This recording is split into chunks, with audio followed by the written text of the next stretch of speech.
পটুয়াখালীতে বদলাচ্ছে আবহাওয়া, বাড়ছে বাতাসের চাপ, উৎকণ্ঠা বাড়ছে উপকূলবাসীর।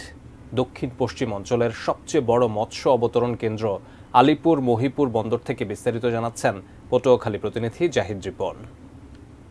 এই মুহূর্তে থেমে থেমে হালকা গুড়ি গুড়ি বৃষ্টিপাত হচ্ছে। আমি একটু আগে যেমনটি জানিয়েছিলাম যে গভীর নিম্নচাপের প্রভাবে বঙ্গোপসাগর বেশ উত্তাল হয়ে আছে এবং আজকে সকাল নাগাদ যে জোয়ারটি হয়েছে সেই জোয়ারে স্বাভাবিকের চেয়ে 2-3 ফুট উচ্চতার জলোচ্ছ্বাস হয়েছে এবং আজকে রাতে যে জোয়ারটি আসবে সেই জোয়ারও 2-3 ফুট বা তার অধিক বৃষ্টিপাত হতে বা জোয়ার হতে পারে বলে স্থানীয় বা যে নদী পাড়ে যে বাসিন্দারা রয়েছেন তারা সেটি আমাকে জানিয়েছেন। আপনাকে আরেকটা বিষয় জানিয়ে রাখি, আজ দুপুর নাগাদ জেলা দুর্যোগ ব্যবস্থাপনা কমিটির একটি সভা অনুষ্ঠিত হয়েছে। সেখান থেকে আমাদেরকে যে বিষয়গুলোকে নিশ্চিত করা হয়েছে যে 703টি আশ্রয় কেন্দ্র, 39টি মুজিব কিল্লা এই মুহূর্তে প্রস্তুত রাখা হয়েছে।